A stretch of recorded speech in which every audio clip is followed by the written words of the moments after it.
ಮಂಜುನಾಥ ಸ್ವಾಮಿಯ ಭಕ್ತಿ ಇರತಕ್ಕಂಥ ಸರ್ವರು ಕೂಡ ಇವತ್ತು ಬರ್ತಿದ್ದಾರೆ, ದೇವರ ದರ್ಶನ ಮಾಡ್ತಾರೆ.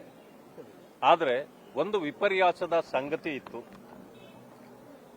ಇಲ್ಲಿ ಮಂಜುನಾಥನಿಗೆ ಕಳಂಕ ಹಚ್ಚುವ ಒಂದು ಕಾರ್ಯ ಕೆಲವು ಗುಂಪುಗಳಿಂದ ನಡೆದಿತ್ತು.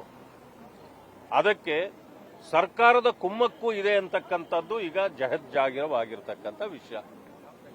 ಆ ಕಾರಣದಿಂದ ಆಡಳಿತ ಮಾಡತಕ್ಕಂಥ ಒಂದು ಸರ್ಕಾರ ಯಾವಾಗಲೂ ಕೂಡ ನ್ಯಾಯ ಕೊಡಿಸ್ತಕ್ಕಂಥದ್ದನ್ನು ಬಿಟ್ಟು ಈ ರೀತಿ ಅನ್ಯಾಯಕ್ಕೆ ಕೈ ಹಾಕಿದಾಗ ಜನ ಕುಪಿತಗೊಳ್ತಾರೆ. ಈ ರೀತಿಯ ಕಾರ್ಯಕ್ರಮಗಳನ್ನು ಅವರು ಕೂಡ ಕೈಗೊಳ್ತಾರೆ ಅಂತಕ್ಕಂಥದ್ದು ಈಗ ಗೊತ್ತಾಗ್ತಾ ಇದೆ. ಧರ್ಮಸ್ಥಳ ಒಂದು ಧಾರ್ಮಿಕ ಸ್ಥಳ, ಧರ್ಮವನ್ನು ನಂಬತಕ್ಕಂಥ ಪ್ರತಿಯೊಬ್ಬರು ಬರ್ತಕ್ಕಂಥ ಸ್ಥಳ. ಇದಕ್ಕೆ ಕಳಂಕ ಹಚ್ಚತಕ್ಕಂಥ ಕೆಲಸವನ್ನ ಯಾರೂ ಮಾಡಬಾರದು. ಅಂದಮೇಲೆ ಕೆಲವರ ಪ್ರಶ್ನೆ ಇರಬಹುದು, ಯಾರಿಗೆ ಅನ್ಯಾಯ ಆಗಿದೆಯೋ ಅವರಿಗೆ ನ್ಯಾಯ ಕೊಡಬಾರದೆ ಅಂತಕ್ಕಂಥ ಪ್ರಶ್ನೆ ಇದೆ. ಆದರೆ ನ್ಯಾಯ ಕೊಡಬೇಕು.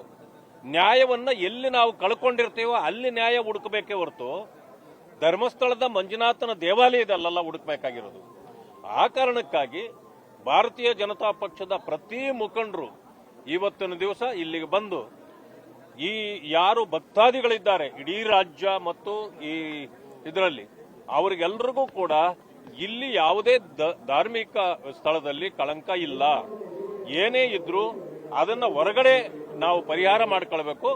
ದೇವಸ್ಥಾನದಲ್ಲಿ ದೇವರ ಭಕ್ತಿಯಲ್ಲ ಅಲ್ಲ ಅಂತಕ್ಕಂಥ ಮಾತನ್ನ ಇವತ್ತು ಪ್ರಚಾರ ಪಡಿಸಲಿಕ್ಕಾಗಿ ಎಲ್ಲ ಮುಖಂಡರುಗಳು ಕೂಡ ಇವತ್ತು ಬಂದಿರತಕ್ಕಂಥ. ಧನ್ಯವಾದ.